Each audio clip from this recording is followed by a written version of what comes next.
All right, we're back. Yeah. Raw here. I'm LP with the loose shirt neck. I can't get it right. Pierre is over there with the headphones.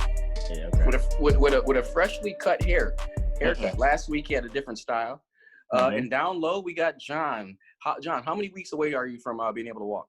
Man, we right around the corner, man. We right there. We trudging forward. Man, That's what's up. We right there. All right, guys. So look, we're back. Another episode of Sessions. Let's just get right to it, man. Basketball season is in full effect. The other day on TNT inside the NBA, they handed out the NBA awards, whether at least the nominees for the upcoming NBA awards. Let's talk about this shit, guys. So we'll start off with the MVP. We got Giannis, LeBron, and James. Pierre, who do you think, or why do you think Giannis should get it? Because we know you're not choosing LeBron or James. The reason why I say, if Giannis was given the award last year and his numbers are slightly better this year, then I think that's a huge case for him getting MVP again. But I want to throw a guy out there who's not on the list, who I think should be MVP. And y'all might laugh at me for this, but I'm about to laugh hard because I think Anthony Davis should be MVP. What? And hear me out. I think he should be Defensive Player of the Year, and I also think he should be MVP. And I'm not sure why he's not included in this conversation.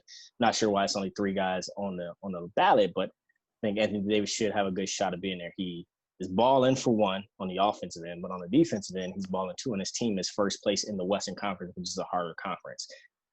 So that's who I think. They'll probably give it to Giannis because his numbers are better, but I think Anthony Davis should be in that conversation. No disrespect to LeBron. LeBron is still great and probably one of the greatest of his era. But I just think those two dudes should be out there. Go ahead, John. Sorry, I'm going with Bron. Like Bron should be MVP. Harden, okay, it's just the bubble. Like I like how James is really, really active in the bubble. I've been watching a few more Rockets games. Giannis, the East dropped this year. Yeah, his number's still the same. The East dropped this year. There's no doubt in that.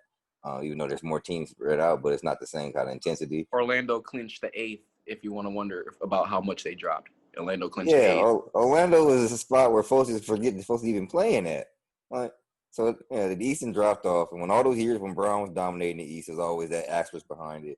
This man's doing it in the West at 35 years old, man. Get that man his fifth MVP of the season. Give him his fifth. He deserve it. He averaging a double at 35 years old. Leading the league in assists. Balling. That's an MVP. Giannis and them, I said the East fell off. The East fell off, and James and James do his thing, but the Rockets are still behind Bron, so it don't matter. Listen, man, I feel like James Harden gets a rough go every year because every year he plays MVP caliber basketball. He do. But then there's always somebody that does something just a little bit better. He should have won it, and all of a sudden here come Russ with a triple-double for a season. Goddamn. So you got to give it to him. And then the next year, he should have won it. But then here come, who was it, Giannis, or it was somebody else. But it wasn't him.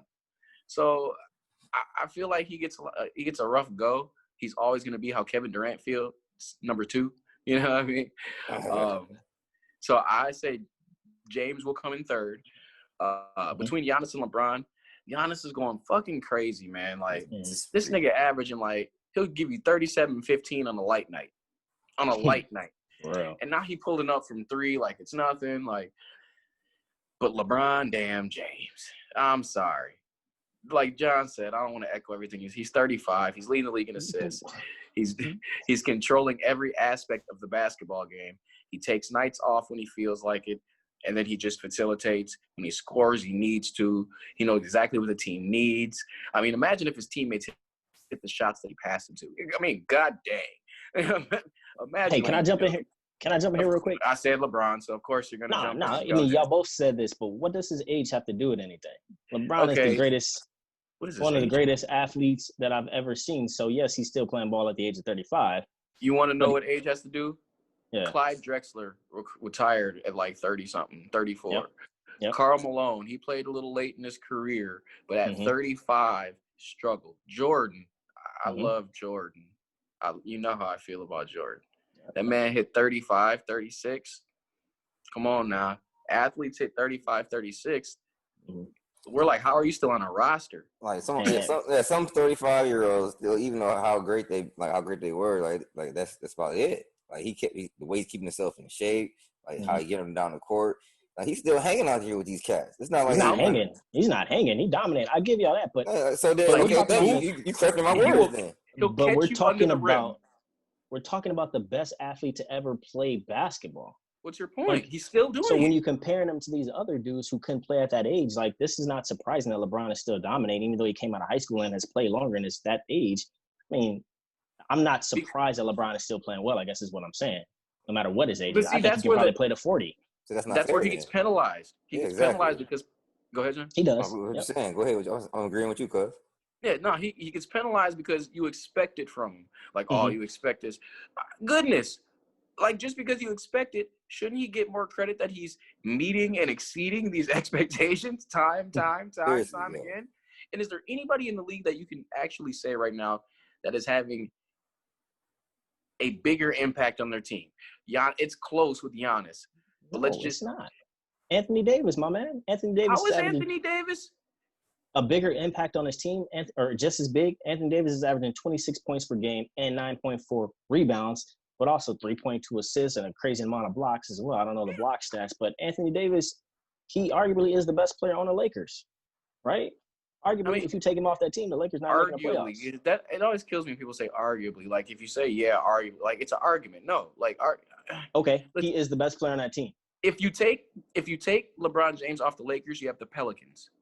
If you take Anthony Davis you have off, the AD Pelicans. If you take AD off and LeBron is healthy, you have them in the 4th seed last year. Like, stop it. Did they make the playoffs last year? Because he got hurt. For the first time ever in life, he missed 17 games. Him, Lonzo, and Brandon Ingram had them boys. They was in 4th, and they was coming. Stop it. Early in the season. All I say is – he got hurt on Christmas Day. That's still early in the season. All I'm saying is Anthony Davis is the best player on that team. He needs to be in this conversation. That's it. But he's not in the conversation. Go ahead, John. Because they only limited to 3 players. Like, I don't get it. Why do they limit it to 3 players? And then the James Harden conversation. Best candidates. So what you gonna put 6 people?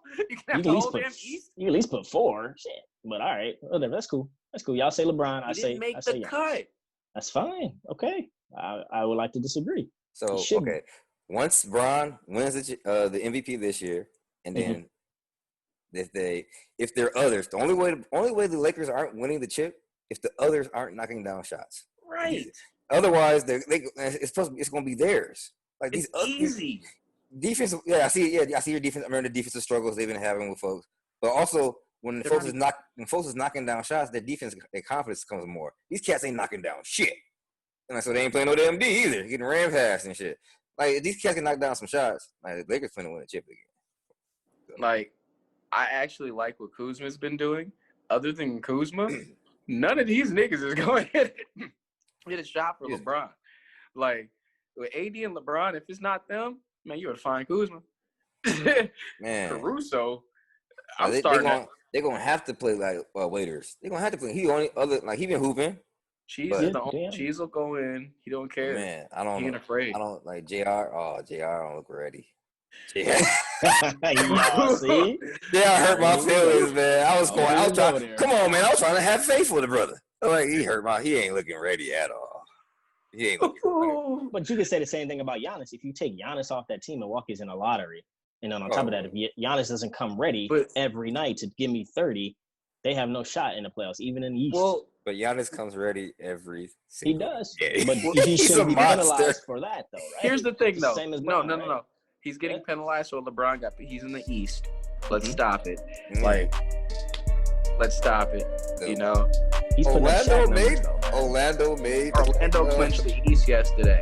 We're going to see Eric Gordon against the Bucks. Man, they finna beat the – man, come on. Man, they going to beat the hell out of them boys. All right, let's go to this conversation. Let's go to the next.